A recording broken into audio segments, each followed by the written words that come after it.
A reading from the Holy Gospel according to Luke. Jesus told his disciples a parable. Can a blind person guide a blind person? Will not both fall into the pit? No disciple is superior to the teacher, but when fully trained, every disciple will be like a teacher. Why do you notice the splinter in your brother's eye, but do not perceive the wooden beam in your own? How can you say to your brother, "Brother, let me remove that splinter from your eye," when you do not even notice the wooden beam in your own eye? You hypocrite. Remove the wooden beam from your eye first, then you will see clearly to remove the splinter in your brother's eye. A good tree does not bear rotten fruit, nor does a rotten tree bear good fruit. For every tree is known by its own fruit. For people do not pick figs from thorn bushes, nor do they gather grapes from the brambles. A good person out of the store of goodness in his heart produces good, but an evil person out of a store of evil produces evil. For from that fullness of the heart, the mouth speaks. The Gospel of the Lord.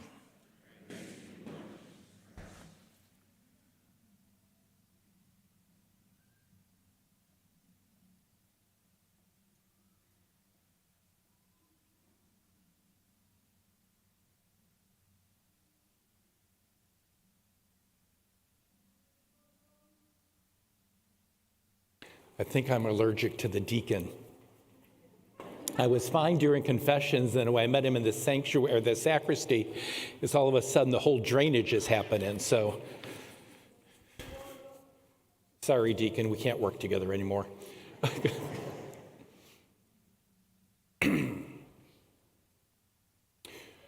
Over and over again through Scripture, we hear how Jesus follows the custom of the Jewish people. He was a good Jew. He went to the temple, he went to the synagogue. We hear him putting the money in the temple taxes. Basically, he gave to the collection. He followed the rules that were handed down from God to Moses. He was very faithful to that. Well, so were the Pharisees too. The Pharisees kept all the rules. But the difference between the two was that Jesus didn't do them out of obligation. He followed the rules out of love for the Father. He understood what the rules were all about. They weren't about sacrifice. They were about how we treat and love one another. And I was thinking about that with these readings and the rest of the Scripture, and thinking about what we're going to be doing in a few days with Lent approaching on Wednesday, how we have to follow the rules as well. But the question comes down to us, do we follow them just out of obligation, or do we go deeper than the rule itself and recognize what it's about? As we approach the season of Lent, Lent is given to us 40 days for a time to change ourselves, for a time to look deeper into our lives and say, are we loving God the way we should? And are we loving others the way God expects us to? And so I want to just spend a little bit of time talking about the rules we need to follow during Lent, because I know a lot of people don't like Lent. But Lent's really not that hard in the rules of themselves. The hard part is the conversion it calls us to. So on 2 days during the season of Lent, Ash Wednesday and Good Friday, we are called to oblige the rules of fasting and abstinence. So on Good Friday and Ash Wednesday, if you're between the ages of 18 and 59, we need to fast and we need to abstain from meat. That's only 2 days out of those 40 that we have to do that. It shouldn't be difficult for us. But I think as soon as God tells us to do something, and think of Adam and Eve. You can eat from any tree in the garden you want, but not this one. And soon as he says, but not this one, that's the one they wanted. So when the rules of the church say we need to fast and abstain from meat, the first thing we want to do is eat a lot on those 2 days, and we want a steak on Good Friday. At least that's me. I'm speaking from my own experience here. Fasting. Fasting involves having 3 meals a day, no snacking between. And no 2 meals should equal the size of the first one. The other 7 Fridays of Lent, we are asked to abstain from meat. So it's not really hard. I had somebody come to me, kind of very prideful. Father, Lent is so easy for me. I'm a vegetarian. Sorry, if you are a vegetarian in this congregation, you do not get a free pass. You need to look and say, what can I do? Maybe give up carbs that day and only eat vegetables. But the whole idea of this fasting on Fridays is to recognize what Jesus did for us on Good Friday, that he gave his life for us. And we can give a little bit of sacrifice as well in remembrance of him and his love. Not really hard things to do. But I'll tell you, there's a lot of people who don't know that throughout every Friday in the church year, we are asked to abstain from meat. When Vatican II came, they relaxed the rules a little bit. They said if you choose to eat meat on those Fridays, you have to do another act of penance. There's a lot of people who don't know that. And so I just want to call your attention to that.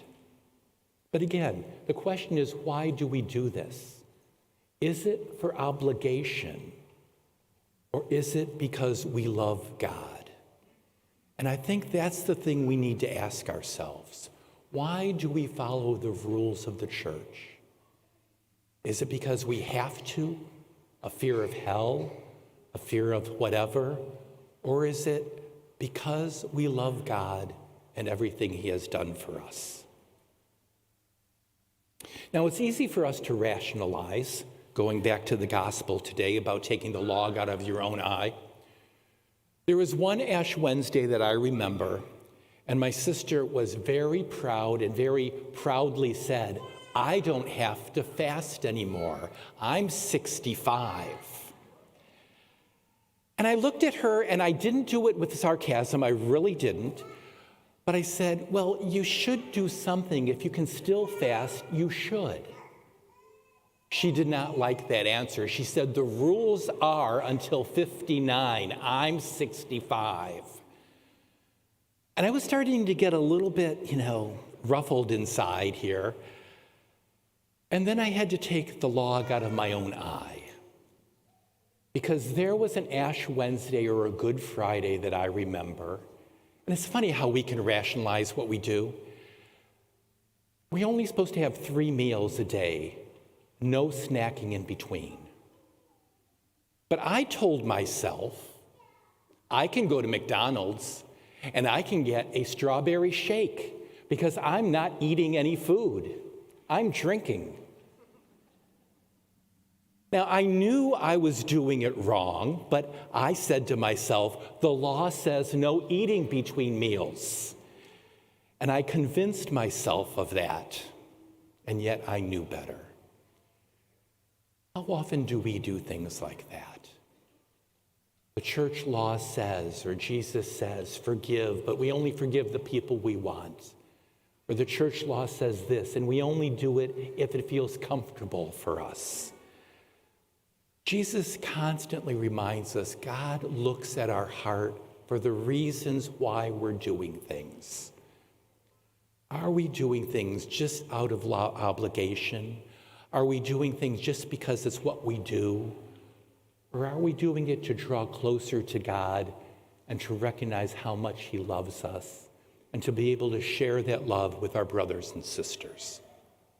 That's what the 40 days of Lent are about. It's going to be here on Wednesday.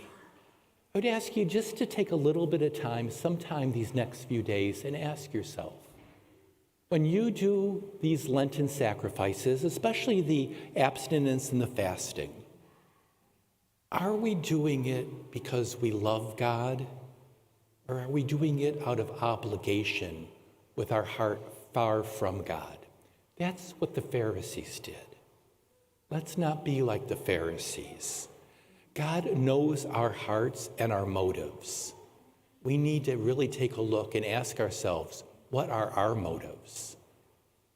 May God continue to bless us, and especially bless us as we approach this Lenten time where we're called to conversion. He knows our heart. Let's not fool ourselves.